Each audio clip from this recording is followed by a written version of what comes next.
Ben, bos días.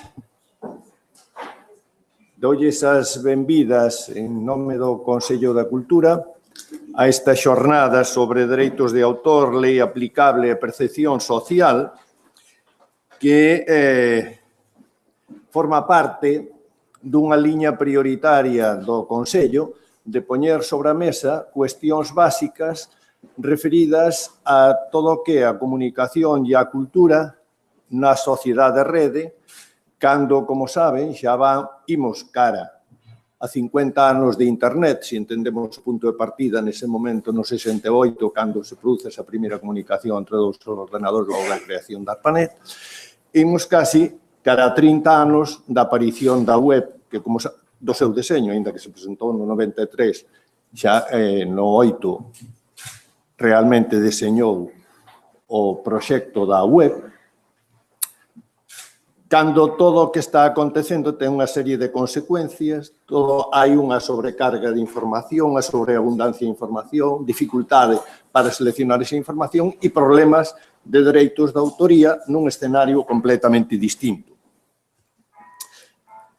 Nese escenario, presentamos este programa que é o inicio dunha serie de actividades, por un lado que teñen unha vontade formativa, tanto para os que formamos parte do Consello da Cultura, como dos distintos actores culturais que teñen unha relación máis directa ou menos directa co propio Consello da Cultura ou que interveñen no ámbito do sector cultural. E logo ten tamén unha función de difusión destas iniciativas, porque, como saben, na propia lei de creación do Consello da Cultura faise referencia á defensa e promoción dos valores culturais e, por tanto, nesa defensa e promoción nun escenario como o escenario actual da sociedade rede, temos que tratar de entender o novo escenario, todos aqueles actores que producen contidos, como os producen e o marco normativo e todas as consecuencias que iso ten. Como lles digo, ese é o motivo de que teñamos este programa, que haxa unha primeira sesión con José Ignacio Aguadez, que ten traballado moito no ámbito de todo o que ten que ver con sobrecargas informativas, todo o que ten que ver coa educomunicación e con esa necesidade que, como digo, nese escenario, xa desde os primeiros ámbitos da formación se poida reflexionar e advertir sobre todo unha serie de cuestións que están acontecendo neste novo escenario, como actuar e como intervir.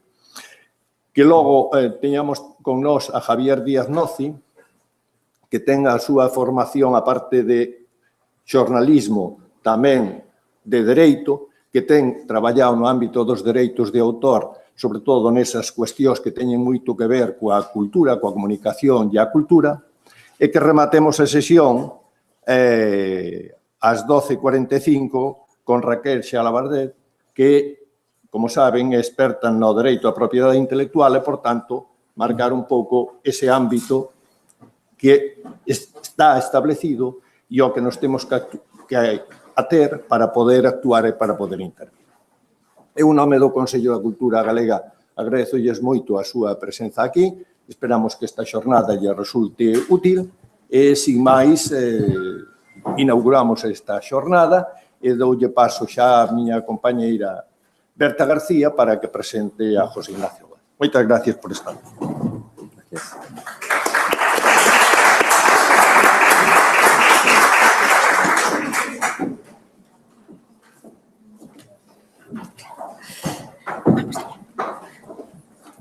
Gracias.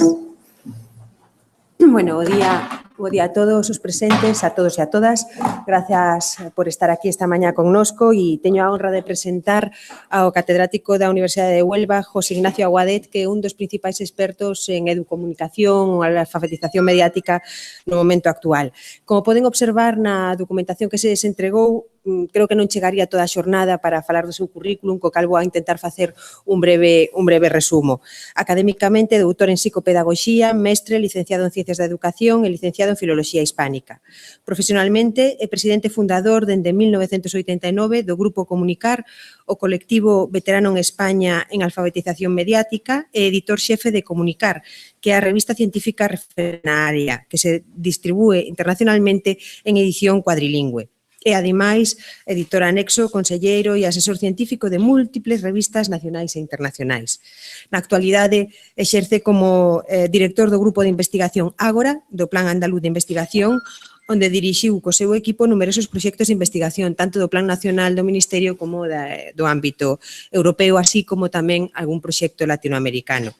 Tamén é presidente da Rede Universitaria Euroamericana de Investigación sobre Competencias Mediáticas para a Ciudadanía, Alfamed, e a súa principal liña de investigación, como todos están supoñendo e deixei intuir no principio, é a educomunicación ou alfabetización mediática, na que conseguiu importantes achegas nas últimas décadas, cunha produción de máis de 45 libros, case un centenar de capítulos de libros, máis de 36 textos como editor, 25 prólogos, así como 314 artigos en revistas científicas nacionais e internacionais de gran prestixio. Pero, ademais do currículum da UAD, tamén me gustaría resaltar hoxe o seu interese na formación e na divulgación en todos os ámbitos e en todos os eidos do coñecemento a través da participación en múltiples actividades formativas e de investigación no uso didáctico dos medios de comunicación, conferencias, doutoramentos, mestrados, cursos, etcétera, etcétera, etcétera. E dentro deste ámbito da divulgación na que está interesado e que lle agradecemos profundamente, temos hoxe a oportunidade de telo aquí, non quero perder, non quero roubar un segundo máis, e sin máis damos paso á conferencia que se titula Sobrecargas de información, propiedade intelectual e educomunicación. Moitas gracias. Muchas gracias. Bien, en primer lugar decir que es un placer para mí estar aquí con vosotros en esta mañana soleada en esta ciudad preciosa de Santiago y en esta plaza mágica que a todos nos cautiva y que, por tanto, siempre es un gusto estar aquí. Y, bueno, reflexionar sobre esta temática creo que es muy importante en el momento actual y voy a intentar hacer una reflexión, simplemente una reflexión. He intentado pensar sobre este tema los últimos días. He buscado poca documentación bibliográfica. Creo que este tipo de sesiones ya no se prestan tanto para citar autores, sino más bien para reflexionar, para interaccionar, para que preguntéis, para que hagamos un foro de reflexión, porque ya hoy día con las videoconferencias, con los sistemas electrónicos que hay, no tiene mucho sentido desplazarse 1000 kilómetros simplemente para hacer una transmisión unidireccional. Yo creo que es mucho más importante que podáis consultar, que podáis preguntar. Yo voy a estar toda la mañana aquí con vosotros y, por tanto, será un placer charlar con todos aquellos que os interese este tema de la sobrecarga informativa, la propiedad intelectual y la educomunicación, que en principio son tres polos difíciles de casar. Yo he intentado ver cómo podíamos vincular estos tres campos. Creo que sí he encontrado ese hilo fino que los vincula y que le da sentido, y voy a intentar compartir esa reflexión con vosotros, pero con la intención de que podamos después hacer esa reflexión compartida, que realmente creo que es lo que construye hoy día el conocimiento.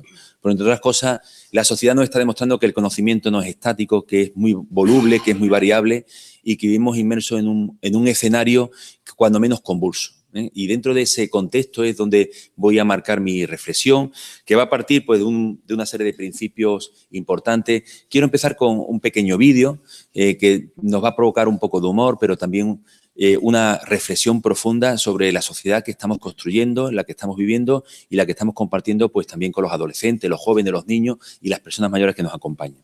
Entonces vamos a poner en primer lugar este pequeño vídeo.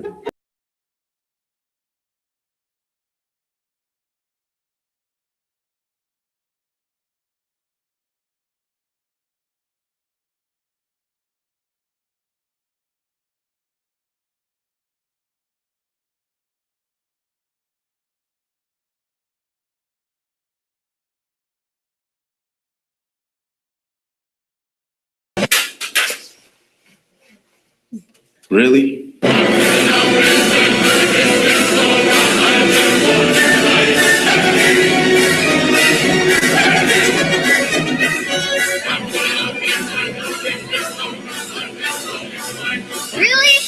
Really? It's time for a phone to save us from our phones. New Windows Phone, designed to get you in and out and back to life. Se estaban mandando mensajes por abajo. Bueno, realmente es un poco humorístico, pero de alguna forma refleja muy bien ese escenario cultural y mediático en el que estamos conviviendo, ¿no? Y justamente la primera parte de mi intervención se basa en... A ver, creo que me he ido... Bueno, pues se salta una bastante parte de lo que iba a decir, pero bueno. En el fondo, estamos viviendo una revolución cultural y mediática sorprendente, a la que ni siquiera somos conscientes de ella, porque estamos tan inmersos en ella que somos incluso incapaces de sospechar cómo puede, de alguna forma, evolucionar, ¿no?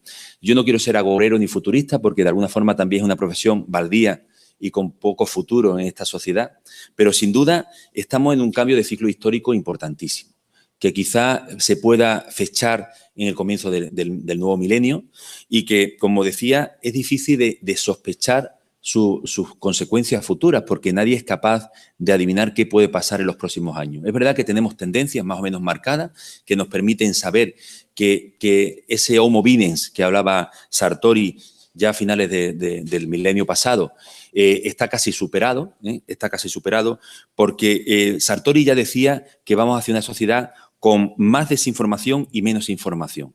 Fíjense, donde se produce la paradoja que la mayor información genera sobresaturación, lo veremos ahora, y por ello menos información real, valiosa, que nos permita profundizar en lo que vemos, en lo que percibimos y que tengamos coordenadas de contraste y de determinación autónoma.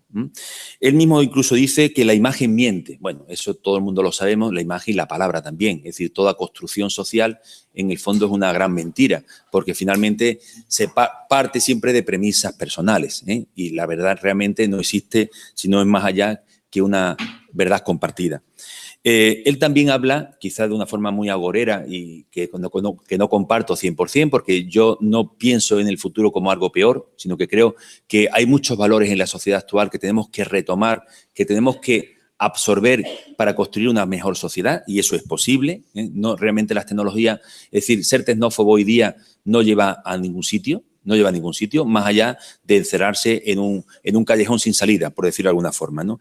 Él habla del empobrecimiento que supone esta sociedad en la capacidad de aprender. Claro, está partiendo de una premisa, de un aprendizaje que cada vez más no existe. Es decir, la cultura libresca que nos ha acompañado durante casi 500 años, desde la invención de la imprenta, aunque el libro existe desde Mesopotamia, pero realmente es con la imprenta cuando se empieza a popularizar, esa sociedad está ya amortizada, en lo positivo y en lo negativo. Iniciamos una sociedad donde las tecnologías, justamente Internet, nos ha creado un modelo distinto de concebir la sociedad, de entender el mundo. Ese Bart Simpson de Homer, ¿no?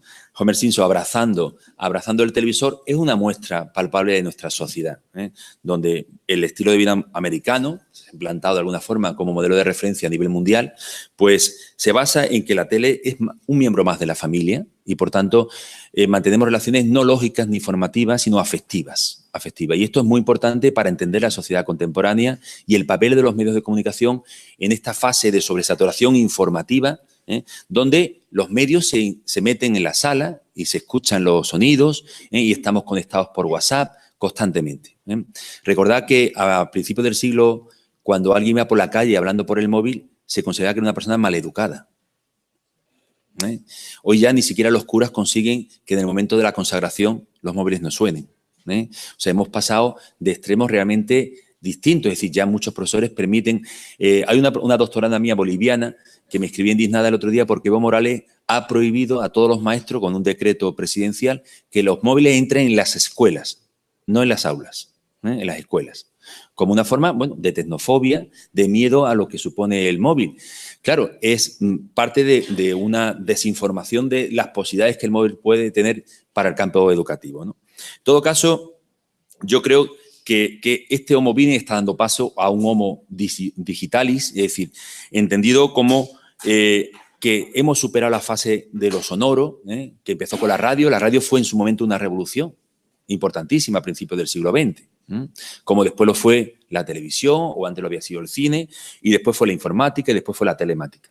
Estamos situados en una sociedad totalmente digitalizada, a la que cada vez vamos más, y como decía, de unos cambios, de unas transformaciones incalculables en este momento.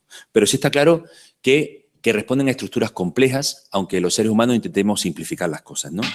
Hasta el punto que esto afecta a nuestras formas de vivir, de compartir. Fíjense cuánto acudimos ya a una agencia de viaje para comprar un billete de avión. Esto hace poco tiempo era impensable, que tú pudieras desde tu casa, en el sofá, planificarte tus viajes y pudieras ver 5.000 hoteles de una zona para escoger el que tú quisieras, con comentarios de la gente que interactúan y que te dicen si el hotel les gustó, o estaba limpio, o estaba sucio.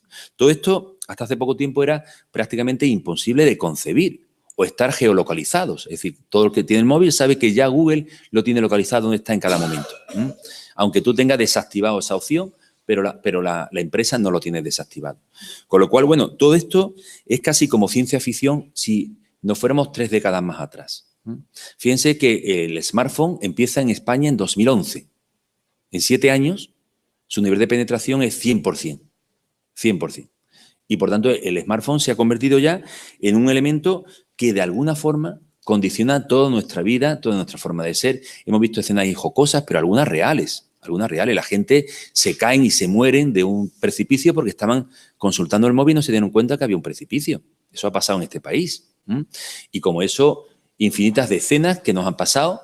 Yo fui vicerrector y tuve 3 escenas de 3 profesores que me vinieron a pedir un móvil porque se le había caído en el váter, como le pasó a este señor. O sea, son escenas que realmente nos pueden resultar cómicas, pero realmente que ocurren, ¿no? Por tanto, yo creo que es cierto que el futuro es imprevisible, pero sí también está claro que es vertiginoso, decía yo antes, convulso.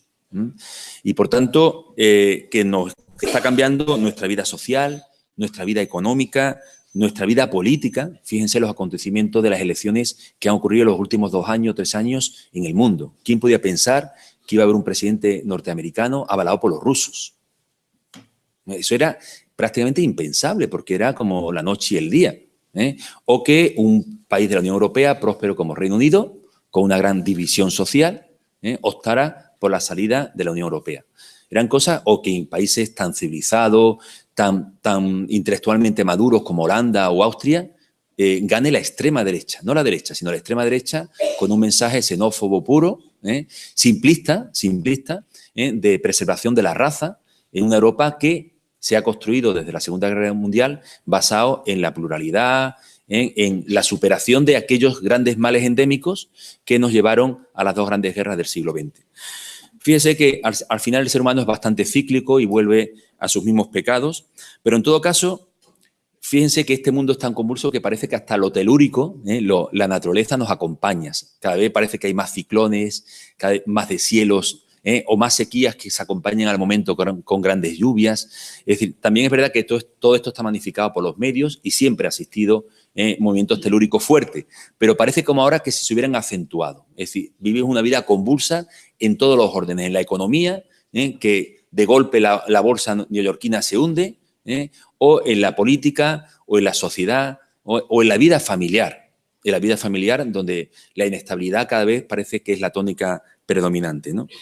Bueno, con esto, ¿qué quiero decir? Que realmente esta revolución, donde yo de alguna forma creo que tiene mucho que ver las tecnologías, y por eso es el punto central, se basa en una sociedad donde los parámetros de estabilidad cada vez son más endebles. Y esto se traslada, por supuesto, a la vida cultural y a la vida mediática. Fíjense, por decir algunos detalles finales de este escenario que estoy describiendo en plan muy simple, pero yo creo que más o menos puntilloso en aspectos fundamentales. Fíjense lo que está suponiendo la Big Data. Es decir, estos grandes datos manejados por máquinas que nos van a permitir en muy poco tiempo tener macroinformaciones que hacen que la información ya no sea algo exterior, sino que sea algo casi envolvente de las personas, ¿no?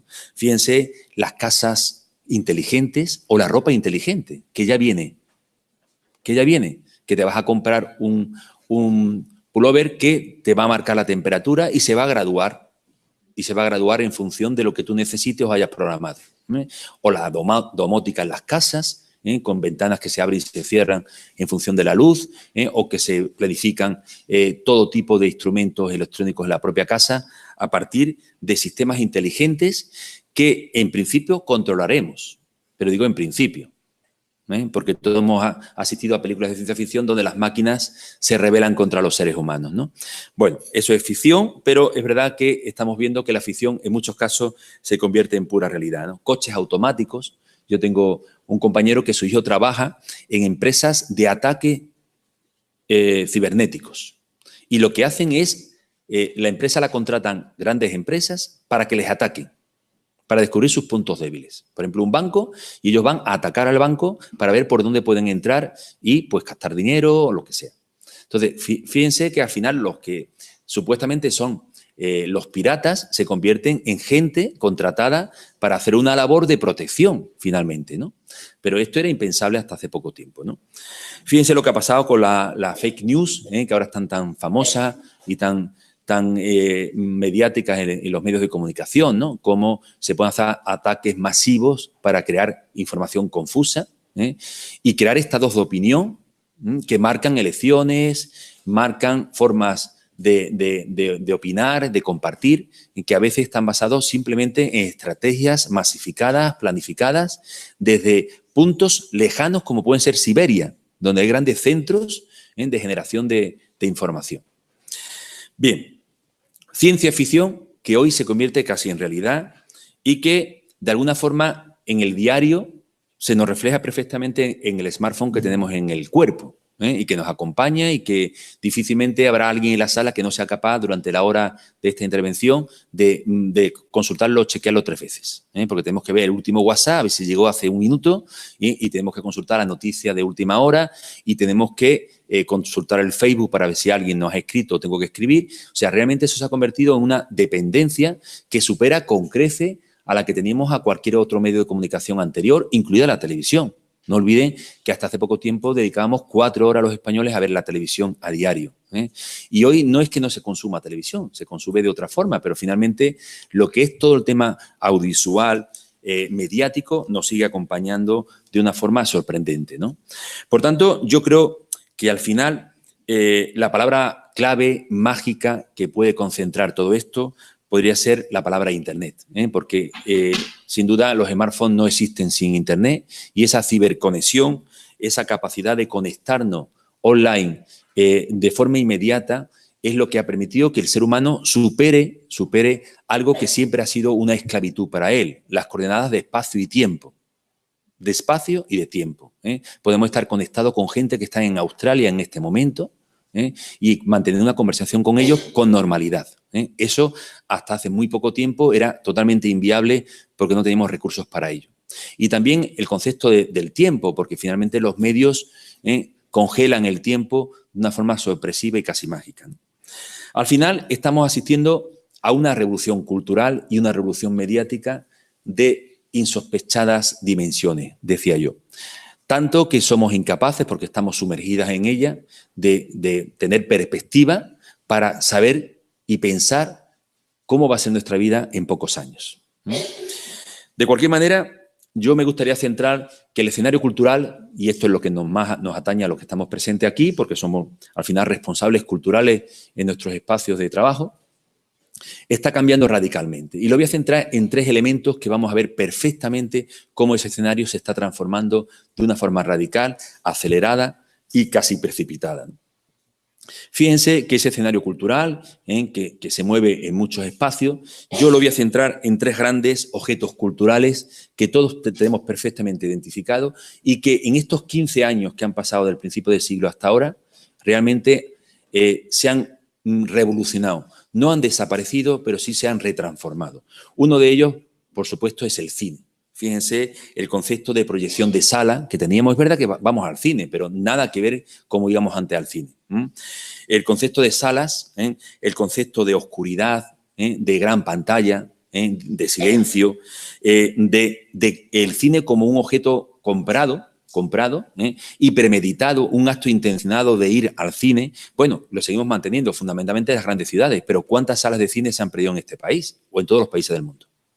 Porque no es que ya vamos al cine sino que casi estamos en el cine, porque el smartphone, en el bus, estamos consultando, estamos viendo cine a diario, ¿verdad? El cine se ha convertido como no tanto en un objeto exterior, sino como en parte de nuestra propia forma de consumir cualquier producto. Es verdad que con dimensiones radicalmente distintas. No lo consumimos igual, no lo vemos en gran sala. Fíjense, una pantalla panorámica comparada con una pantalla de 4 pulgadas de un móvil. No tiene nada que ver. Es decir, lo que se ve en esa pantalla es infinitamente distinto. Yo no voy a decir ni mejor ni peor, pero radicalmente distinto, ¿no? Por tanto, ya no vamos al cine, sino que casi estamos en el cine. Es decir, es casi como un estado de ser, más bien como una situación de vivencia exterior, ¿no?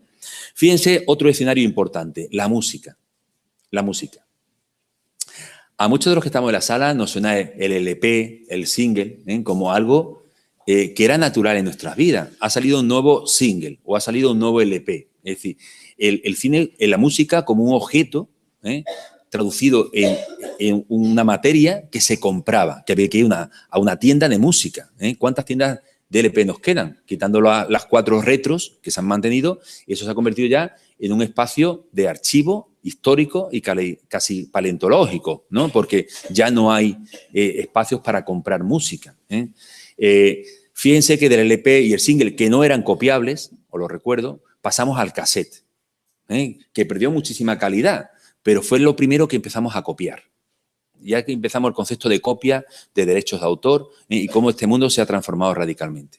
El cassette fue copiable y cuando ya pasamos al CD o al DVD, ya eso era copia masiva. Ya se empezó a dibujar lo que es la compra. Yo recuerdo que en Latinoamérica, donde no sé si por fortuna o por desgracia, porque también es verdad que el imperialismo cultural también ha hecho mucho negocio de este tema, ¿no? Lo comentábamos Javier y Raquel antes, como también a veces los productos culturales se han vendido a unos precios tan desorbitados que se ha hecho una invitación a la copia. Yo recuerdo que en Latinoamérica estaba buscando un cantante y me fui a 15, 20 tiendas intentando comprar un original. Es que yo quiero un original. Y dice, no, si este es original, lo hemos grabado nosotros. O sea, no tenían conciencia, no sabían lo que era un producto original de una copia. Todo eran en casas de copias, absolutamente todo copiado, con mala calidad, con plastiquitos puestos. Y claro, mi intención era, como era un regalo que quería hacer, quería pues que estuviera con su formato original, porque además me parecía lo normal y lo ético, ¿no? Y fue totalmente imposible comprar porque no había ni un original, y donde se estaba totalmente desdibujada, que después lo comentaremos también con alumnos de secundaria española, una investigación que se ha hecho recientemente, cómo la copia y el original se desdibujaba totalmente, ¿no? Bueno, todo esto, fíjense lo que ha cambiado, ¿no? Yo lo último que le he comprado a mi hijo es esto, no sé si lo conocéis, no existe todavía en España, se llama Google Home, es de Google, un producto de Google que ya empieza a producir productos, no sé si lo habéis visto, no se compra, no está ni en Amazon, con eso os quiero decir que ni siquiera en la meca de la compra está, y bueno, a mí me ha llegado de Estados Unidos, lo vi en Estados Unidos y lo pedí. Y es el regalo que le he hecho a mi hijo en Reyes. Bueno, una torre de sonido, no más. Pero la diferencia frente a las demás torres es que tiene un solo botón, tú pulsas, le dices Google, Beatles, y 5 segundos salta a los Beatles. O si le dice Google, Julio Iglesias, 5 segundos salta a Julio Iglesias. Pero si le quiere decir Google, una canción concreta, a los 5 segundos salta la canción concreta. No hay nada más. Es simplemente un aparato que lo único que hace es algo que está totalmente inventado, un reconocimiento de voz aplicado a una aplicación de música, que puede ser Spotify, puede ser YouTube o puede ser cualquier aplicación gratuita o de pago. Fíjense, no es nada nuevo, pero yo recuerdo que fui a Mediamar, al Corte Inglés, a todas las FNAC a preguntar, mire, quiero una torre con reconocimiento de sonido. Y dice, ¿qué? Nadie sabía lo que era. Entonces, bueno, ya no sé si está comercializado en España, esto fue en Navidad, pero lo que quiero deciros es que a esto vamos, a sistemas inteligentes de reconocimiento de voz, donde las máquinas van a interactuar con las personas con mucha normalidad. Fíjense lo que antes suponía, o sea, ahí tienes toda la discoteca posible de canciones del mundo. Hay que hablar en inglés, no hay reconocimiento en español todavía. Mi hijo dice, estoy practicando un montón de inglés porque la maquinita solamente habla en inglés, con lo cual, y él, por ejemplo, el otro día me dice, mi hijo dice, le he dicho a Google que estoy cansado y me ha dicho, no estoy programado todavía para eso. Bueno, pues hasta ahí, ¿no? Es decir, las máquinas interactúan a partir de los parámetros que tienen establecidos, pero puedes jugar con ellas, le puedes preguntar cosas y realmente, bueno, al final es un reconocimiento de voz que podemos hacerlo perfectamente con un buscador, únicamente que ya traducido a un entorno mucho más natural, que es hablar con la propia máquina, ¿no? Bien, esto es lo que tenemos, este es el universo de la música, como el del cine, y fundamentalmente me interesa, porque creo que es el que más nos preocupa a todos, el universo, el nuevo escenario del libro, ¿eh? También aquí hay un cambio radical, hasta el punto que, como decía antes, esos 500 años de Gutenberg hasta ahora realmente están transformándose. Es decir, el concepto de biblioteca empieza a adquirir otras dimensiones. Yo ya decía, no me gusta ser agorero, no quiero hablar mal ni bien, porque tampoco sé qué puede ocurrir y porque creo que también hay muchas aristas y muchas dimensiones que hay que analizar, pero en todo caso el concepto de biblioteca tradicional, ese está tocando ya su techo, ¿eh? Y las bibliotecas tienen que ser otros espacios, por supuesto, escenarios del saber, escenarios del conocimiento, pero tienen que absorber. He querido poner esta imagen porque estuve el domingo justamente en esta biblioteca, que es la biblioteca de la Universidad de Lovaina, ¿eh? Y fíjense si el saber también a veces es dramático, ¿no? Me comentaba el bibliotecario que en la Primera Guerra Mundial perdieron 300.000 ejemplares con las bombas de los alemanes, pero en la Segunda Guerra Mundial perdieron 1 millón de ejemplares, muchos de ellos incunables, también con la Segunda Guerra. Entonces, fíjense cómo también las bibliotecas sufren los escenarios del ser humano, del carácter asesino del ser humano frente al libro, que en el fondo es un instrumento más inocente que perverso, ¿no?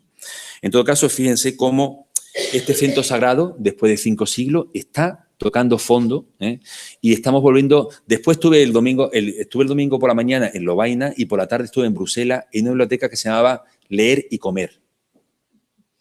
Preciosa, estaba en el extrarradio de Bruselas, no estaba en el centro, pero una biblioteca con 8 dimensiones distintas, 8 salas, que cada sala era el doble que esta, y era una librería. Perdón, he dicho biblioteca, pero era una librería. Librería que era leer y comer. Entonces, la librería tenía diferentes espacios, el espacio retros, entonces el espacio música, el espacio cocina, donde había mesas de cocina, libros de cocina y se podía comer y leer. Entonces, podías hacer diferentes, había el espacio inglés, el espacio de infantil, el espacio, todo clasificado temáticamente, pero con espacios adaptados, mobiliarios adaptados. Era un sitio donde la gente va a disfrutar del libro haciendo otras cosas. Bueno, a mí me pareció una fórmula bastante interesante porque, contando que está en el extrarradio de Bruselas, ahí va la gente del centro de Bruselas a pasar el día. Me pareció un concepto muy divertido de cómo combinar el libro con otros espacios de ocio que el ser humano cada vez más desarrolla y que al final son formatos que se pueden buscar para darle ese valor importante al libro que no puede perder, ¿no? Que no puede perder. Bien, esto entonces quería comentar el tema de la biblioteca, del libro, cómo están cambiando la biblioteca, cómo está cambiando la librería, cómo incluso la compra del libro se ha transformado radicalmente y la necesidad, de alguna forma, como conclusión de este punto, de repensar el papel del libro en la sociedad contemporánea. Porque yo creo que actitudes defensivas, de que el libro es lo que es y no cambia, realmente hoy día tiene sus días tocados, porque incluso aquellos que nos encanta el libro, yo tengo en mi casa 2.000 libros, no me caben más, pero cada vez más uno se replantea qué sentido tiene esa enciclopedia espasa de 30 tomos en una estantería donde nunca usas, porque hoy día no tienes que usarla, está en un espacio nube que es mucho más sencillo, más cómodo, más accesible y no deja de ser la misma enciclopedia. ¿Cuántas páginas tenemos en casa que nunca hemos consultado? Si miramos el valor ecológico de desgaste de materia, realmente nos tendría que doler. Pero tenemos muchas cosas que no hemos consultado, libros que nos han regalado y que no hemos leído, o que siempre tenemos ahí para leer, pero que nunca leemos, ¿no? En todo caso, yo creo que repensar el papel del libro en este mundo nube que tenemos es un elemento fundamental que los intelectuales tenemos que hacer y por eso este espacio me pareció muy interesante para hacer esta reflexión, ¿no? Bueno, el segundo mundo importante que quería comentar es el nuevo escenario mediático que tenemos, porque también yo creo que condiciona mucho el tema de los derechos de autor, de qué podemos hacer ante ese mundo también muy cambiante, y donde después Javier y Raquel nos van a dar yo creo que bastantes ideas sobre cómo recuestionar este tema a nivel del espacio europeo. Yo creo que el nuevo escenario también es un contexto fundamental para entender cómo nuestra sociedad está cambiando, se está transformando y cómo de alguna forma tenemos que tomar postura y hacer reflexión sobre estos nuevos escenarios que se están produciendo, ¿no? Fíjense que el mundo de las pantallas, quizás sea lo que más defina la sociedad que vivimos. Es decir, hoy ya no es la página del libro, porque la página del libro lo vemos en una pantalla. La pantalla ha concentrado todos los espacios de ocio que tenemos y de comunicación. Hasta el punto que lo mediático, lo vicarial, lo virtual, el píxel, el vir, el plasma, todos estos nombres que hace 20 años podrían resultar irreconocibles, hoy día son el hábitat normalizado en el que nos movemos. Fíjense que uno de los premios Nobel últimos ha sido a una auténtica revolución, que es el inventor del LED. O sea, las pantallas ya son LED, pero las luces también son LED. Se ha superado ya el incandescente, que ha vivido con nosotros casi desde el principio del siglo XX, como el punto de luz, o los rayos catódicos en las televisiones. Acordaros las televisiones con tubos, ¿verdad? Que cuando te compraba una televisión un poquito grande, el tubo era monumental. Necesitabas casi media casa. Si tenías un piso de 60 metros, 1 metro era para el televisor de los 60. Hoy día los televisores se ponen en los techos como lámparas o en los suelos como espacios de visionado. Porque realmente la revolución LED ha supuesto un cambio radical en el concepto de la iluminación y de la proyección lumínica, ¿no? Al final, otra reflexión que a mí siempre me gusta hacer es, fíjense si pensamos lo que sabemos, lo que conocemos, cuánto de porcentaje, si fuéramos capaces de hacer esta reflexión, imposible, por cierto, imposible, pero fíjense si fuéramos capaces de discriminar de lo que sabemos cada uno de nosotros, cuánto ha sido vivido presencialmente, con experiencia directa, y cuánto lo que sabemos está condicionado, mediatizado exclusivamente por un medio de comunicación. Nos quedaremos sorprendidos cómo cada vez más lo que conocemos presencialmente, directamente, personalmente, es menor. Y cada vez más nuestra información es una información vicarial. Y cuando decimos información vicarial significa información de alguna forma filtrada por otros y por tanto no directa, no vivida. Si yo os dijera a todos dibujar Moscú, posiblemente todos tenemos en la cabeza una imagen de Moscú o de Japón. Pero ¿cuántos hemos estado en Japón? Y en cambio todos tenemos una imagen de Japón, que normalmente simboliza pues una pagoda, cualquier cosa de las que normalmente nos han reiterado tantas veces en la televisión, tantas veces en los medios, que se han convertido en los estereotipos, ¿no? Cuando yo muchas veces digo, a mí me encanta México, dicen, yo en México no iría, es muy violento. Digo, ¿tú cuántas veces has ido a México? Dicen, no, ninguna. Eso refleja estereotipos. Recuerdo que cuando yo, en los tiempos en que todavía estaba el terrorismo de ETA, cuando acabé que iba a América, me preguntaban la gente, oye, ¿y los terroristas por allí, por tu zona, cómo están?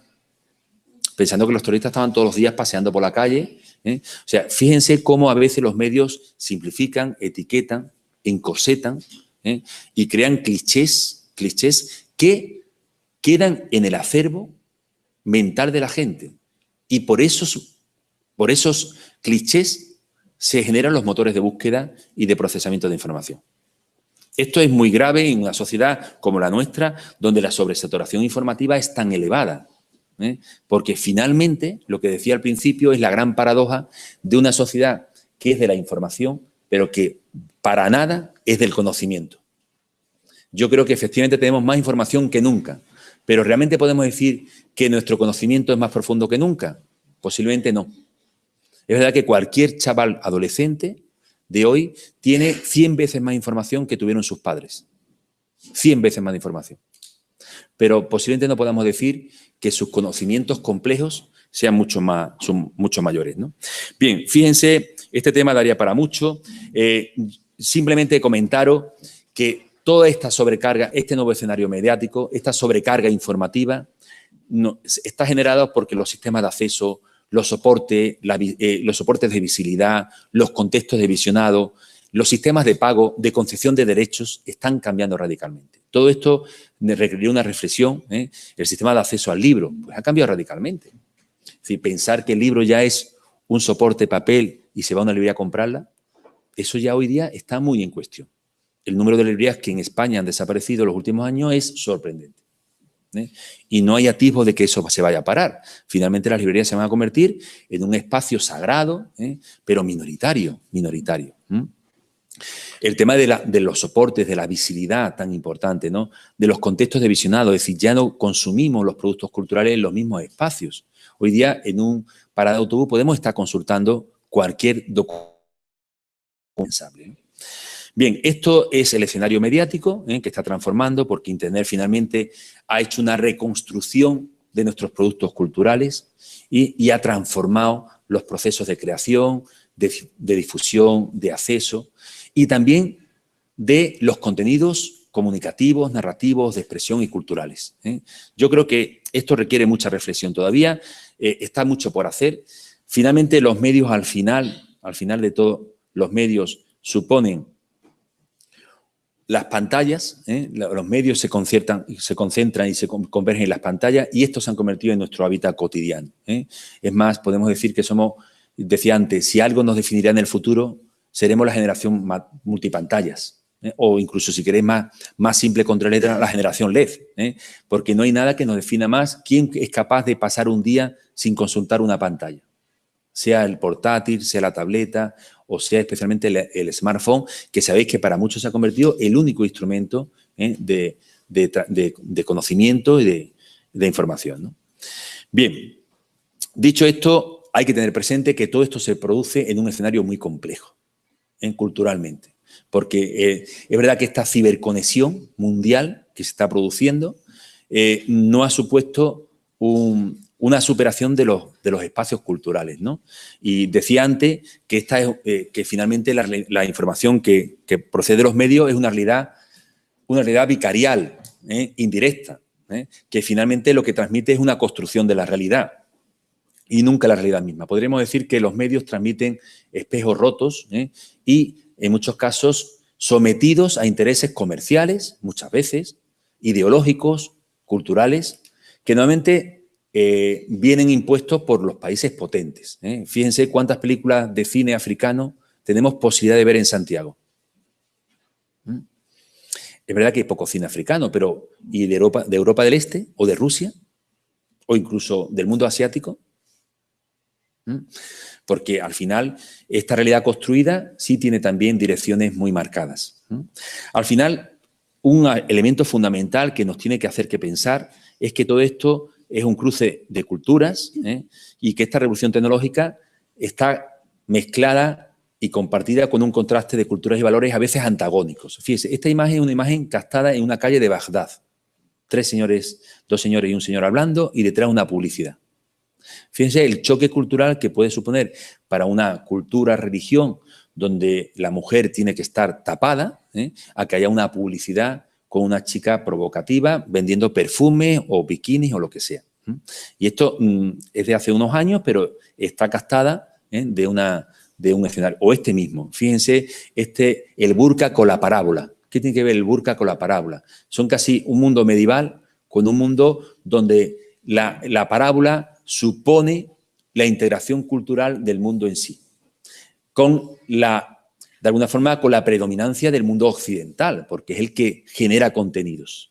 Entonces, estos son contradicciones importantes que también dentro de este escenario multipantalla tenemos que pensar, porque además otro factor fundamental de las pantallas es que juegan, las pantallas todas, incluido el smartphone, que es una pantalla multipantalla, juegan con un factor fundamental en los seres humanos, que es nuestro motor, que es las emociones.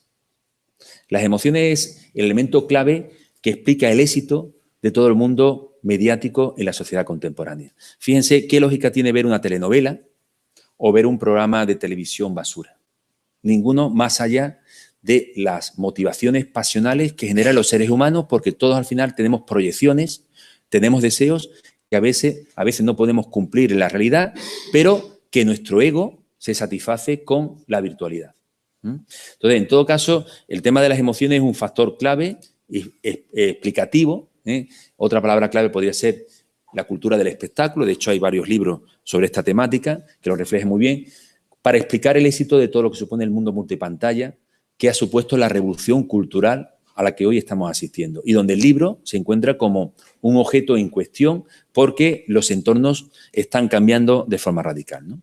Y en este contexto hay que entender esa palabra de infopolución, o como dicen algunos, infosicación. Os voy a poner un pequeño anuncio que de forma muy práctica lo recoge perfectamente.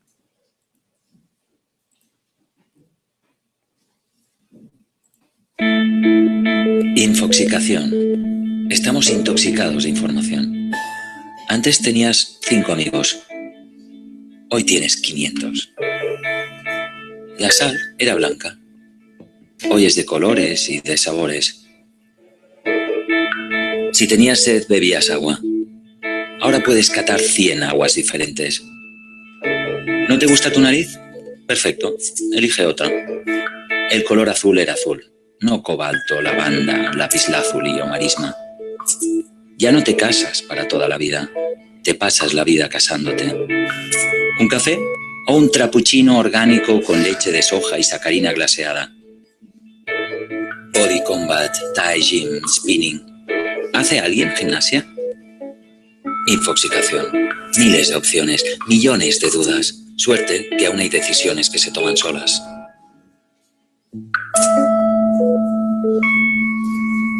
Bueno, este no tiene opción. Fíjense, lo importante de todo esto es miles de opciones, millones de dudas. Esa es la sociedad de alguna forma en la que vivimos y a la que nos enfrentamos a diario. Fíjense el efecto de YouTube, que es capaz de saltar, aunque yo no le pida que siga. Aunque no le pidamos que siga, salta. Bien, decía miles de opciones, millones de dudas, como una forma de reflejar cómo la infosicación es algo en la que ya de alguna forma vivimos. Y vivimos insertos en ella porque textos, hipertextos múltiples, muchas veces inconexos, contradictorios, esa cultura mosaico que ya se estudió, hoy día es una reflexión de esa vorágine informativa a la que asistimos, donde, fíjense, de nuevo, como la Edad Media, volvemos a la autoría difusa. Es decir, el concepto de derecho de autor se enfrenta hoy día a una autoría difusa, a textos anónimos que se mueven y que están escritos casi de forma popular, ¿no? Y basados, protegidos por esas informaciones en múltiples formatos, pantallas, canales, que permiten diferentes y variadas formas de información. Y dentro de este mundo inconexo se construye conocimiento también, porque esa idea de que el conocimiento es lineal, de izquierda a derecha, que está roto en otras culturas, donde es de derecha a izquierda o de arriba a abajo, pues hoy día se trastoca radicalmente, ¿no? Se trastoca radicalmente. Bueno, finalmente voy a ir un poquito más rápido porque quería comentaros algunas ideas. Bueno, está claro que la infosicación se basa... A ver, un segundito, si esto nos salta. No, nos ha saltado. Bien, esta transparencia, que no la podemos ver porque está suelta, no sé por qué. Bueno, finalmente, fíjense algunas ideas de esta cultura infosicada en la que vivimos, ¿no? La cultura memética. Los memes se han convertido en un elemento referencial de una palabra que no existía hace poco tiempo. O la ciberdependencia. O el aislamiento. La ciberdependencia, el último número de nuestra revista está dedicado al ciberacoso. Un tema que sabéis que socialmente está a la orden del día. Porque si el acoso era importante, el ciberacoso va mucho más allá. Aprovechado por los espacios electrónicos. Y el anonimato es mucho más fuerte, más penetrante y más corrosivo. Y eso está generando situaciones muy complejas, sobre todo en adolescentes, en jóvenes, pero también en personas mayores. ¿No? El aislamiento que supone este mundo cibercomunicado o hipercomunicado. Se habla ya del fobbing snoobing, la necesidad de airear, de buscar nuevos escenarios alternativos que rompan con a veces estos círculos viciosos que nos contaminan y que de alguna forma nos generan espacios de estrés, ¿no? La atención dividida, el multitasking, cómo los alumnos están en clase haciendo 3 cosas a la vez. Y hay profesores que todavía son lineales y les cuesta trabajo entender que la gente puede hacer 3 cosas a la vez. Y no por eso supone menor atención.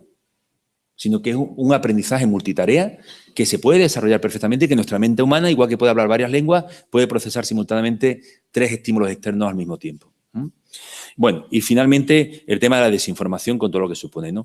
Finalmente, el gran reto, y termino con esta parte, es la necesidad de gestionar la información con otras maneras distintas, otras estrategias distintas, ¿no? Quería hacer una reflexión ahora.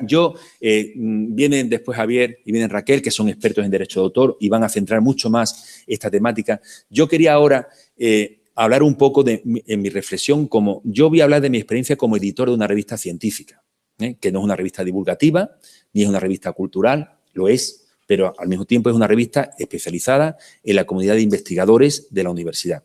Que, bueno, tiene muchos elementos concatenables con cualquier revista cultural, con cualquier revista divulgativa, con cualquier revista profesional, pero tiene la singularidad que fundamentalmente publica investigaciones y va dirigida a la comunidad científica.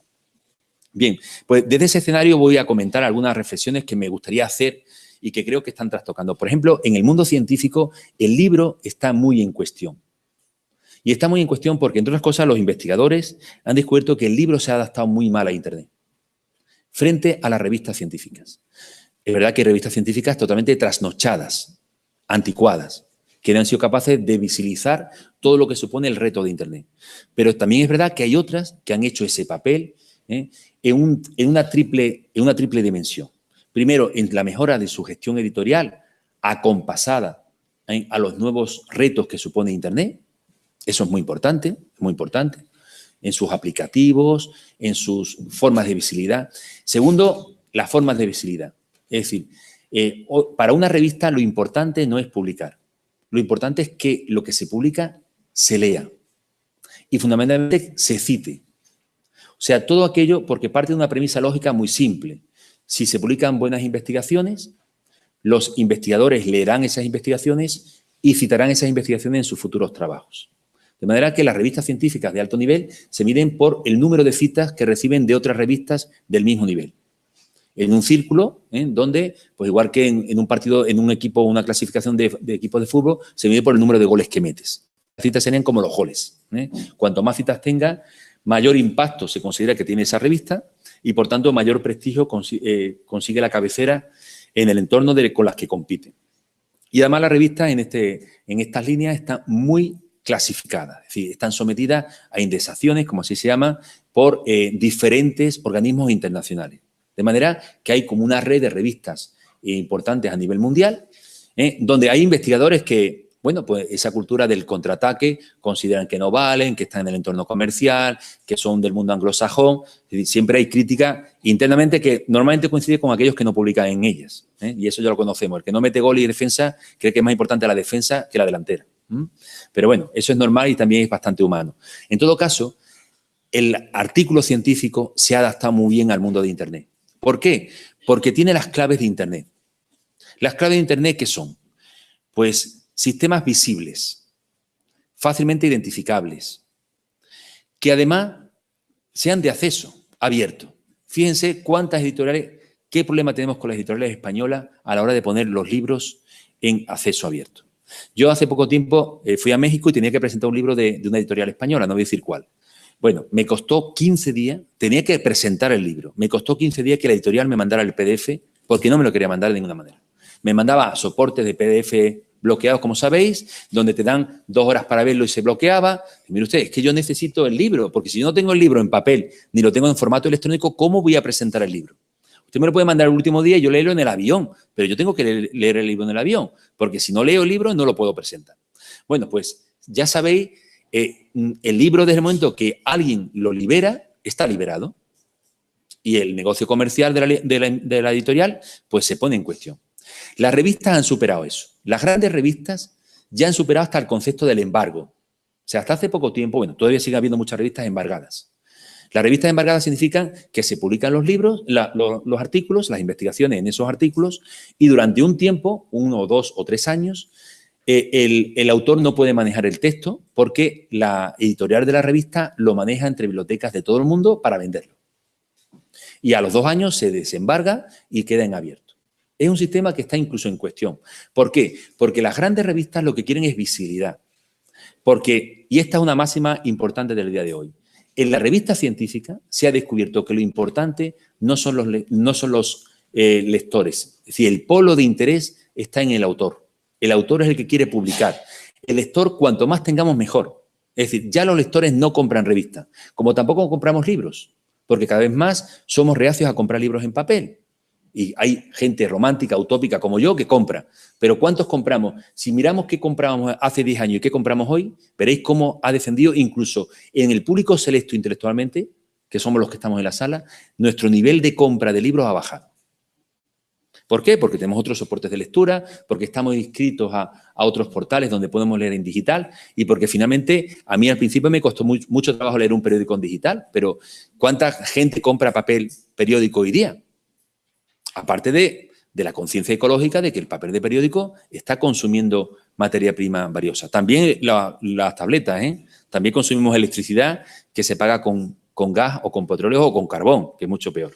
O sea, también no hay conciencia de que también el consumo virtual también genera consumo de materia, ¿no? En todo caso, quería comentaros esto porque creo que está cambiando mucho el concepto de visionado y de intereses, ¿no? Decía, el polo en la revista científica ya no está tanto en el lector, porque el lector nos interesa que cuanto más lean nuestro producto, mejor.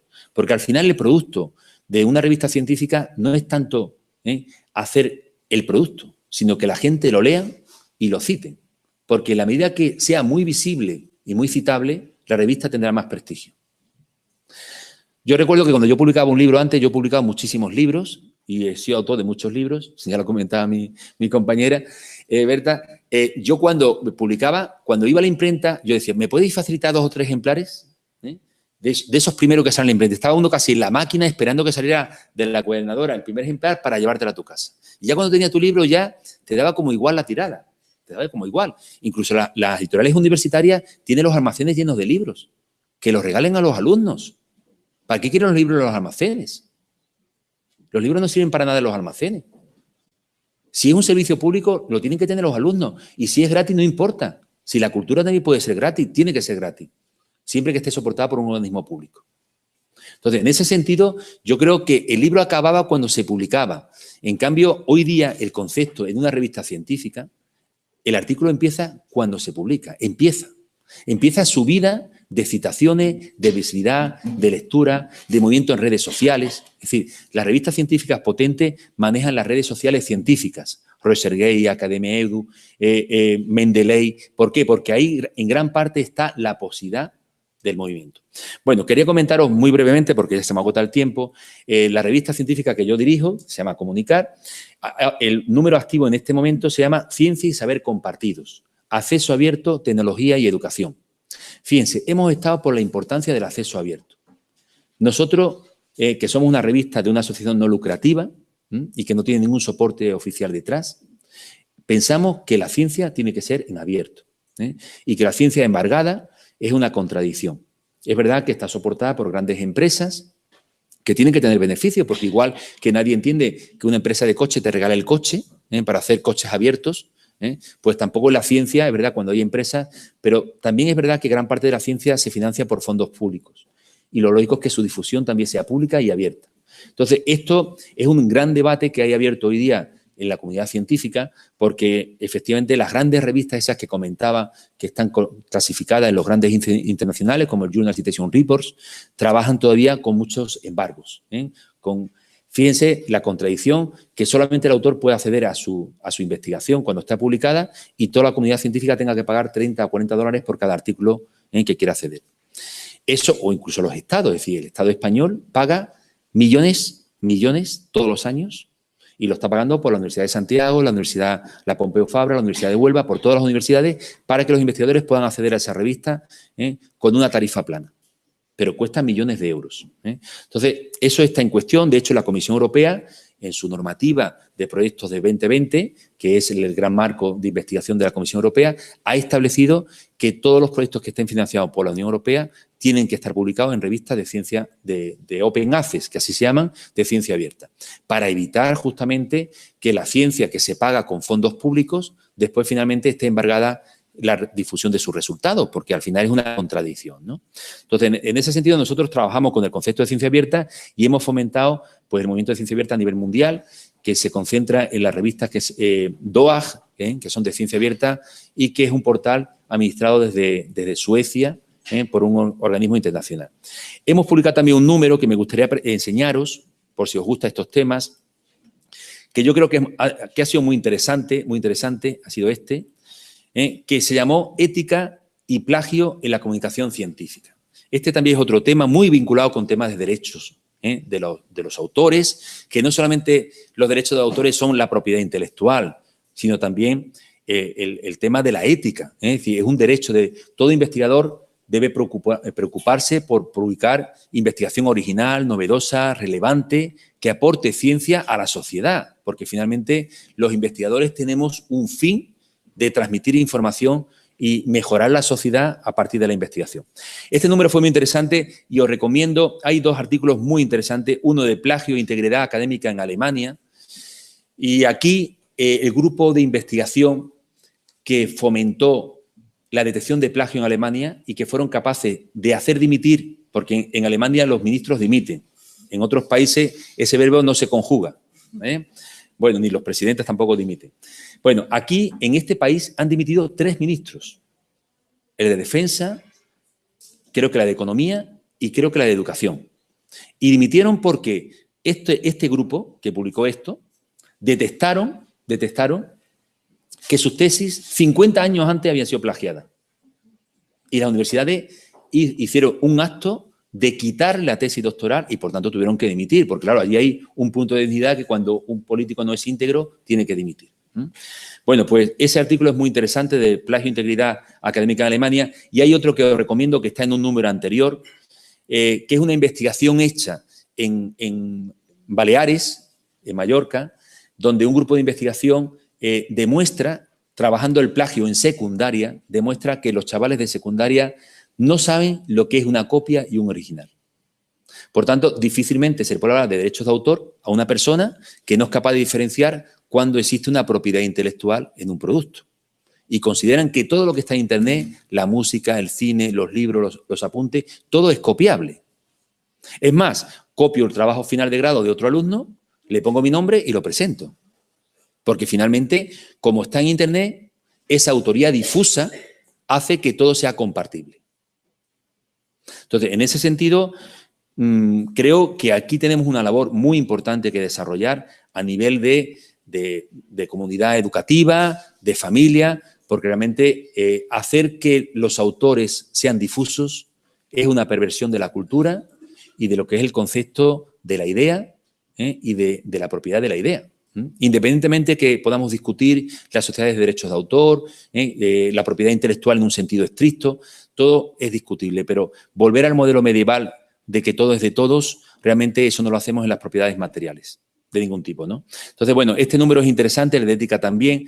Quería comentaros ya para terminar que el tema de antiplagio a nosotros nos preocupa mucho, porque no puede haber ciencia con plagio, y en el código deontológico de cualquier investigador debe partir de la premisa que la ciencia no es para acreditarse, la ciencia es para construir ciencia. Y publicar un artículo científico en una revista de calidad debe ser para aportar algo para mejorar la sociedad, porque si no, no tiene ningún sentido.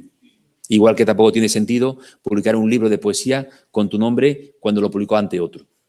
No tiene ningún sentido. Entonces, el concepto de plagio y de copia, que hay muchas maneras de plagio, porque está el heteroplagio, pero también está el autoplagio, cuando uno se plagia a sí mismo. Y es igual de peligroso. Yo recomiendo a mis propios alumnos que cuando terminen cualquier trabajo académico se pasen el plagio para hacerse su autotest y vean cuánto se ha copiado. Y fíjense que todavía estamos en el plagio léxico, pero ya vamos con la Big Data al plagio semántico. Y ese va a cazar, mejor dicho, a muchas tesis doctorales y a muchos trabajos que se han hecho copiando ideas de otros. Y el plagio léxico está totalmente conseguido. Hoy día, cuando nosotros le pasamos un artículo, el detector nos dice exactamente qué porcentaje exacto ha copiado de qué parte de cualquier parte del mundo. Y te lo subraya en color y te dice ha copiado un 2,5% de aquí y un 3,2% de aquí y un 4,8% de aquí. Eso está totalmente detectado, pero el plagio semántico va a ser una auténtica revolución porque ahí sí que vamos a detectar muchas copias de ideas que el plagio léxico no capta, ¿no? Bueno, para terminar, quería comentaros también que finalmente cuando una revista, cuando una publicación, cuando una editorial es seria, tiene que preocuparse de tener su decálogo de calidad, decálogo o sus principios de calidad, por decirlo de una forma, ¿no? En nuestro caso, lo tenemos hecho, nos preocupa mucho el impacto de los artículos, nos preocupa mucho la visibilidad, nos preocupa mucho también la puntualidad, los procesos de edición, para que estén muy cuidados, y nos preocupa sobre todo la originalidad y el autor como máxima, el autor como sagrado, porque finalmente una revista existe o una editorial existe porque existen autores. Por supuesto, también existe la comunidad de lectores, pero si tú no cuidas a los autores, si no cuidas la gestión editorial, difícilmente la comunidad de lectores va a confiar en esa editorial o en esa revista. Entonces, en este sentido, es muy importante todos estos aspectos. Os invito también a que veáis un blog que tenemos que se llama Escuela de Autores y justamente lo que pretendemos en la Escuela de Autores de Comunicar es formar a los autores para que aprendan a publicar, para que aprendan el concepto del plagio, qué es el plagio, qué es el autoplagio, cómo detectarlo, cómo detectar las revistas depredadoras, que así se llaman, revistas que están hechas exclusivamente para ganar dinero, como también editoriales de libros. Constantemente yo como investigador publica usted su libro con nuestra editorial. En 5 días le tenemos el libro publicado. ¿Cómo? En 5 días, ¿cómo se puede publicar un libro? ¿Y qué procesos de revisión y de correcciones y de evaluación pueden existir? Pero las hay, muchas de ellas concentradas en el mundo, estoy hablando todo en entorno inglés, en el mundo indio y oriental, donde se han generado pues, revistas científicas fantasmas, que son empresas para ganar dinero, porque al final nos movemos en el mundo de Internet, un mundo bastante amplio, complejo y que permite la transnacionalización de todas estas acciones, ¿no? Bueno, pues os recomiendo también, si os interesa, la Escuela de Autores, porque podéis ver muchas de estas cosas que hemos comentado aquí. Al final, esta escuela está hecha por los propios editores de la revista y donde los editores adjuntos y donde se comenta, por ejemplo, el acceso abierto, la importancia del acceso abierto como filosofía y como planteamiento editorial en una sociedad donde realmente la ciencia hay que compartirla, ¿no? Bueno, con esto termino.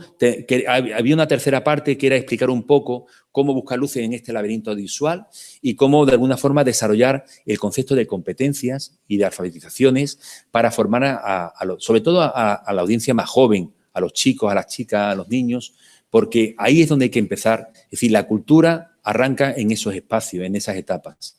Y si ahí formamos y le hacemos tomar conciencia de la importancia de la cultura, de la crítica al plagio como un elemento de robo de ideas de otras personas, la importancia de la autoría como elemento fundamental, de los derechos de los propios autores como elemento sustantivo de la cultura, tal como lo hemos concebido, yo creo que sinceramente podríamos avanzar en un tema que, como decía al principio, es muy complejo, muy convulso, muy vertiginoso, muy incierto, pero que sin duda alguna nos tiene que hacer movernos y reflexionar y sobre todo hacer propuestas, porque justamente los que estamos en la universidad, nuestro papel fundamental es ofrecer alternativas sociales pues a la comunidad de investigadores, pero también a la comunidad de intelectuales, a los padres, a las madres, a las administraciones educativas, a los políticos, para que realmente ellos puedan reconducir en la acción social para que tengamos una sociedad mejor, que sin duda es lo que todos queremos, ¿no? Dentro de esta sociedad tecnológica no se puede ser tecnófobo,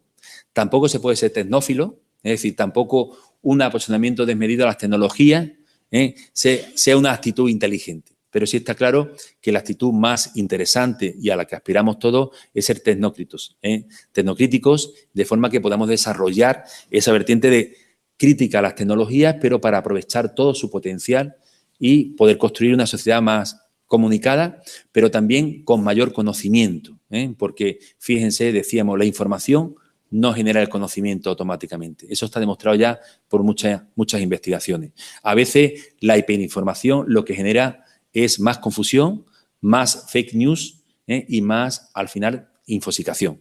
Entonces, sin duda alguna, creo que en este escenario el tema de los derechos de autor es un tema que está muy en boga y que tenemos que hablar de él, pero también vinculado con el tema del plagio, del acceso abierto, de esos nuevos modos culturales que tenemos que fomentar entre todos y que son esenciales para una sociedad más vivible, por decirlo de alguna forma. Muchas gracias. No sé si tenemos tiempo para alguna pregunta. Creo que me he pasado, pero bueno, espero que os haya interesado esta reflexión que realmente he construido para vosotros porque nunca había tenido ocasión de que me hubieran puesto una temática tan compleja, pero en todo caso me hubiera gustado mucho más haber hablado de esta última parte, de las posibilidades de la educomunicación en este mundo amplio y abierto y cómo la competencia mediática es una estrategia desarrollada ya desde la investigación que se está implementando socialmente y que permite pues, formar a los chicos, a las chicas, pero también a las personas mayores y a los adultos en estas nuevas competencias que tenemos que tener para, de alguna forma, tener habilidades, destrezas y, sobre todo, actitudes, porque finalmente la competencia mediática no es una dimensión intelectual solamente, es una dimensión vital de actitudes ante los medios que nos permitan tener filtros y que nos permitan apropiarnos de lo positivo que tienen, pero también ser capaces de desterrar lo negativo que tienen, porque los medios, como todo, en la vida, como el vino, puede ser muy bueno, pero también puede ser muy malo. Depende de las dosis y de cómo lo consumas, ¿no? Entonces, finalmente, creo que es muy importante esa formación. Yo me quedo siempre con la vertiente educadora, porque mis orígenes son de haber sido maestro en escuela rural incluso, y siempre defiendo ese papel de los maestros y de las escuelas como elemento de transformación del futuro. Si queremos una sociedad mejor, tendremos que convivir con las tecnologías, vivir con ellas. Yo tuve un libro que publiqué en el 99 que se llamaba Convivir con la televisión y justamente en ese momento de etapa de tecnofobia y de ataque al mundo televisivo, yo defendía que ante los medios no se puede tener una actitud negativa y de contraposición, sino que hay que intentar rentabilizarlos en nuestras vidas y vivirlo de una forma positiva e inteligente, que es la clave fundamental de esta interacción necesaria con las tecnologías, porque finalmente quien no quiera convivir con las tecnologías solamente tiene la opción de irse a vivir al campo, con las ovejas, las cabras y sin electricidad. Porque donde hay un punto eléctrico, incluido en Francia, en África, se pone siempre antes un televisor que una bombilla. Donde hay un punto eléctrico, se pone siempre un televisor antes que una bombilla. En México, el televisor está considerado como un instrumento básico que no puede ser embargado.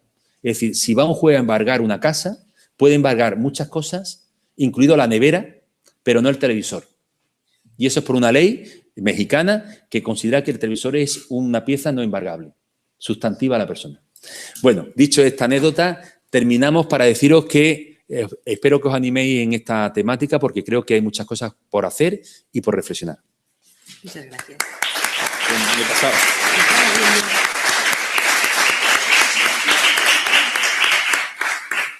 Bueno, muchas gracias, José Ignacio, por esta compleja reflexión que nos hizo en la última aproximadamente hora. Damos sin más paso al turno de preguntas, unos 10 minutitos o así. Alguien que rompa el hielo y si no yo que tenía pensada la pregunta que tú un poco contestaste al final, la gran pregunta, ¿qué hacemos desde el punto de vista de la educación formal e informal? ¿Qué estamos haciendo? ¿Cómo estamos? ¿Cuáles son los consejos? ¿Cuáles son las fórmulas mágicas? Mira, hay una frase muy bonita que a mí siempre me ha gustado de un profesor de la Universidad de Javier, Joan Ferrer, que es mi amigo y mi colega de hace muchos años, que dice que una escuela que mira al pasado es una escuela que no existe. Desgraciadamente, nuestra escuela en muchos casos mira al pasado, es decir, forma para un futuro, no forma para el futuro, forma más para el pasado que para el futuro. Yo creo que la primera reflexión que debe hacer la escuela es cómo formar a las personas para la sociedad que tenemos hoy y para esa sociedad incierta que nos va a venir, que no sabemos cómo es, pero sí sabemos que es más tecnológica, va a ser más ciberconectada, va a ser más transcultural. Y desde esa perspectiva deberíamos enfocar todo el enfoque educativo, debería estar enfocado a que la escuela no está para formar para el pasado. Bueno, las propias escuelas de magisterio, donde yo soy profesor, los contenidos curriculares son los mismos de hace 15 años, 20 años. Es que la sociedad ha cambiado radicalmente. Es que esta sociedad nada tiene que ver con la sociedad de los años 90 o de los años 80, donde os recuerdo que la televisión era el medio estrella con 4 horas de televisión diarias por ciudadano. Entonces, yo creo que la escuela tiene que transformarse, porque si no se transforma, yo en los productos que tenía puesto ahí, que no me he dado tiempo a poner, pero que la presentación que se os va a colgar, tengo puesto, por ejemplo, un mock. No sé si habéis visto un mock o habéis hecho algún mock. ¿Sí? A ver, ¿quién ha hecho algún mock? 2, 3 personas, 4 personas. Pues fíjense si estamos desactualizados. Esa es la nueva tecnología de aprendizaje que están desarrollando las grandes universidades del mundo, incluidos Harvard, Cambridge, Oxford. Las grandes universidades del mundo están desarrollando los MOOCs, incluso los nanoMOOC, los NMOOC. ¿Qué son? Pues son productos muy sencillos para cualquier persona de cualquier parte del mundo seguir un curso online gratuito, masivo, donde, por ejemplo, hay cursos con 300.000 personas matriculadas. 300.000. Imaginaros qué universidad del mundo hay con 300.000. Ninguna. ¿Sí? Bueno, yo me quedé con varias cosas que me hubiese gustado entrar un poco más. Ahora que estabas contando lo de la educación online, me viene otra, pero bueno, es un poco... Sí, para que se pueda grabar. Vale, perdón. Bueno, pues que había varios puntos sobre los que me hubiese gustado profundizar un poquito más. Este último del que hablas también, pero volveré sobre él, sobre la educación online, las posibilidades de ser autodidacta, una reflexión sobre hasta qué punto las instituciones educativas o desde qué perspectiva tienen un futuro en el que sean realmente necesarias. ¿Lo han sido en algún momento? ¿Hasta qué punto también? O sea, ¿con qué matices, ¿no? De qué manera la cultura mayoritaria, las formas mayoritarias se han expandido desde estas instituciones y ha dejado fuera muchas otras cosas, ¿no? Bueno, eso me parece muy interesante porque el mundo de Internet, de la red, de las conexiones, de la sociedad multipantalla en la que está claro, todos tenemos claro que vivimos y vemos Black Mirror y tal, ¿no? Entonces creo que sabemos las potencialidades que puede tener. Entonces, utilizando esas potencialidades, quizás el sistema educativo se tambalea y entonces estamos en que estos puntos hasta qué punto, hasta qué momento de la historia van a mantenerse vigentes en esta importancia que les damos como sociedad. Al parte de eso, hablábamos del escenario mediático también y sobre la realidad construida. Esto tiene también relación, que también me gustaría profundizar un poquito más, ¿no? Esa realidad construida.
¿Qué hace cuando los niños traen los móviles a las escuelas? Fundamentalmente tenemos el desconcierto, no saben qué hacer. Ellos no fueron formados por una sociedad donde el móvil se ha convertido en elemento comunicativo estelar de todas las personas. No saben qué hacer. En algunos casos los ponen en un sitio, en otros los castigan a los niños quitándole el móvil cuando hacen alguna operación que no les gusta. Es decir, el móvil como elemento de transacción, premio castigo, con lo que supone la hidroelectrización del medio. Al final eso lo que hace es elevar el medio todavía a un valor mayor del que tiene, ¿no? Entonces, realmente la escuela no está preparada para una sociedad que ha cambiado tanto en dos decenios, no más. No más. En 20 años hemos hemos sufrido o gozado de una transformación en el entorno cultural mediático altísimo. Y lo hemos visto en algunos escenarios como el libro, la música, el cine, pero también en otros espacios, ¿no? Entonces ahí tenemos un gran problema que no está por resolver, porque falta formación de profesores, hay mucho estrés en las escuelas, incertidumbre, no se sabe qué enseñar. Cuando un profesor está enseñando historia antigua, se plantea, bueno, ¿y por qué no enseñar mejor las coordenadas del presente? O sea, la escuela está enfocada a un modelo diacrónico y más enfocado al pasado, a una sociedad estática que una sociedad dinámica como la que tenemos. Ese es el gran problema, que tenemos una sociedad que se transforma a ritmos agigantados, al que es difícil acompasar una educación formativa que plantee más el futuro que incluso el presente y sobre todo que el pasado. Por tanto, tenemos una escuela que enseña para una sociedad que ya no existe. Lo que decíamos antes como una máxima que realmente se cumple, ¿no? Entonces, en ese contexto es verdad que la realidad reconstruida está ahí y que hay que enfrentar. Por eso, el desarrollo de competencia hacia esa sociedad tecnológica, esa competencia digital o mediática, se convierte en un elemento fundamental porque vivimos en una sociedad mediatizada, sin duda alguna. Y los grandes poderes siguen siendo los mismos, efectivamente. Es decir, Facebook está manejado, parece aparentemente es gratuito Facebook, pero fíjense lo que hay detrás.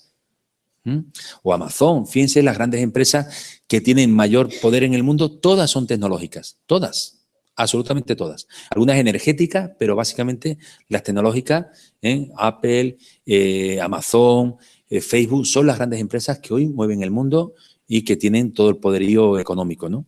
Entonces, es verdad que ahí hay mucho que hacer y que, sin duda alguna, esta sociedad del smartphone en la que vivimos nos debe interpelar y tenemos que buscar respuestas. Yo creo que ahí es la clave. Es decir, como investigadores tenemos que ofrecer... Nosotros nos hemos enseñado, por ejemplo, tenemos una serie de dibujos animados que hemos creado y hemos emitido en televisión española que se llama Los Bubusquisqui, que son unos muñecos que se mueven pensando en el público infantil, pero de 3-5 años. O sea, a esa edad ya se puede intervenir, porque yo hace poco tiempo, cuando venía del avión de América, vi a una mamá que a un bebé de 8-9 meses le daba el móvil. 8-9 meses. Y con el móvil callaba al bebé en el avión. A mí me sorprendió porque nunca había visto una cosa de esa edad.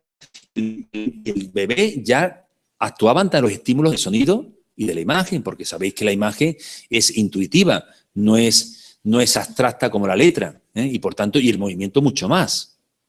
Entonces, fíjense a qué edades se empieza la cultura del smartphone y por tanto la intervención educativa y social tiene que ser cuanto antes, ¿no?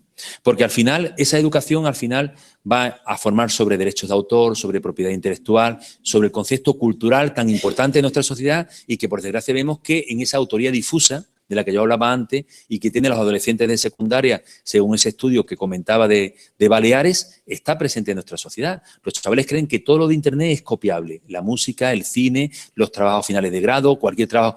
Tengo que hacer un trabajo de cualquier cosa, lo busco en Internet. Yo, fundamentalmente en mis cursos, lo que hago es enseñar a los profesores cómo detectar cuándo le están copiando. Porque entiendo que los chavales se lo pasarán muy bien viendo la cara de tonto que ponen sus profesores y poniéndole un 9 o 9,5 al trabajo. Y esto es lo cotidiano. Los chavales copian todo. Entre otras cosas porque no tienen concepto de copia. O sea, ellos saben que, bueno, que eso puede ser de otro, pero ese concepto que teníamos tradicionalmente de la autoría, de que tú estás robando algo a alguien, eso no existe en los adolescentes, no existe. Y claro, siempre hemos dicho que un robo uno tiene que ser consciente de que está robando, porque si no eres consciente, no eres culpable del delito. La toma de conciencia es una fase fundamental para que haya un acto delictivo. Entonces, aquí hay un problema de formación importantísimo que hay que atajar, porque si no, todo el montaje que tenemos de la propiedad intelectual se desmorona y se cae. Absolutamente se cae. Y volvemos a la Edad Media, donde el poema del Mío Cid, ¿quién es el autor del poema del Mío Cid? No tiene autor. Sí tiene autor, pero es un autor difuso, construido entre muchos, que no tenían ninguna necesidad de la identidad. La identidad surge a partir del libro papel y empieza, bueno, en la Celestina tenemos dudas del propio autor. Y ya era una época en que el libro papel existía. El poema de Cid es mucho anterior, de 1200, 1300, ahí no existía concepto de autor. O sea, la autoría como tal se empieza a descubrir con la imprenta. Pero claro, decíamos antes que el periodo Gutenberg está pasando. Y fíjese cómo el concepto de autoría se está demostrando. Volvemos de nuevo a una época etérea donde la autoría se difumina. Bueno, estoy robando mucho tiempo. Non sei se temos tempo para unha... Deixamos aquí entón, moitas gracias e pasamos a seguinte ponencia. Gracias. Gracias.